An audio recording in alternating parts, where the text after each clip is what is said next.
What is left now is the third reading. And the third reading does not entail anything. There just has to be a vote in the House for the third reading to happen. And once that happened, this bill would have been passed. Of course, early on in the morning, some concerns were raised by Alexander Afenyo-Markin, who is railing against the custodial sentence imposed in the bill. What do we want to do? To reform or to destroy? To give an opportunity for such a person to come back with a new character.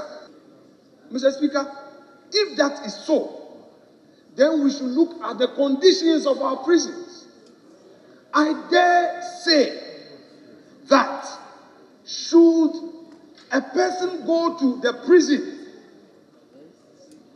he would come back worse off.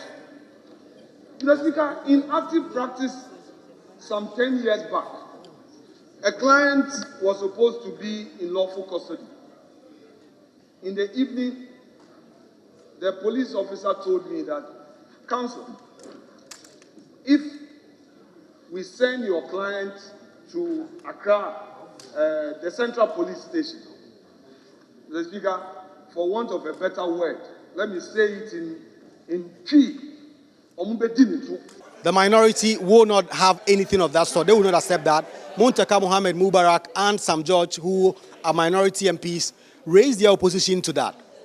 But to say that I should remove incarceration completely, Mr. Speaker, we'll be making mockery of ourselves. So I just want to plead that if our colleagues, especially the majority there, has worries with a number of years, you can suggest something lower. The agenda, the punitive measure for that is minimum 3 years, maximum 5 years.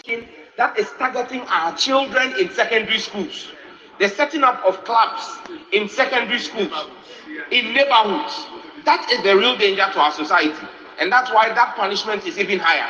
So, Mr. Speaker, we stand by the minimum 3 years, maximum 5 years. Thank you.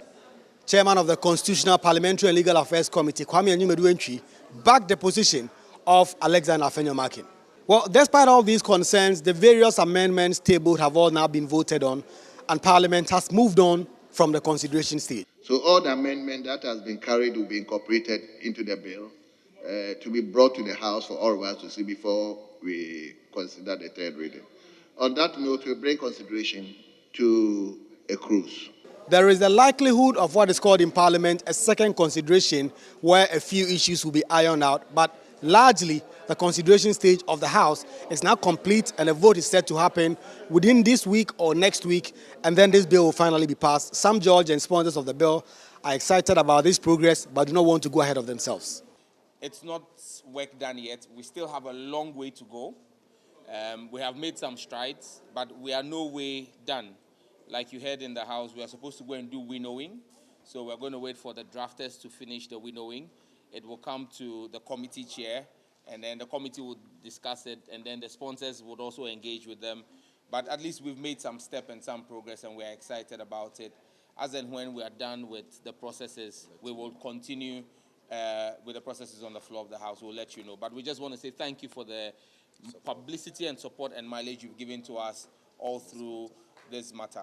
We are very grateful, and we hope that we can count on you till we complete the process as our partners in ensuring the protection of Ghanaian family values and proper human sexual rights. There is also the constitutional issue as to whether or not this being a private member's bill and imposing a charge on the consolidated fund, President Akufo-Addo will sign it into law when it is passed. But the minority and some MPs already say that if the president refuses to sign this bill, they will not allow that. They will veto the president. Reporting for Joy News, Kweku Asante, Parliament House, Accra.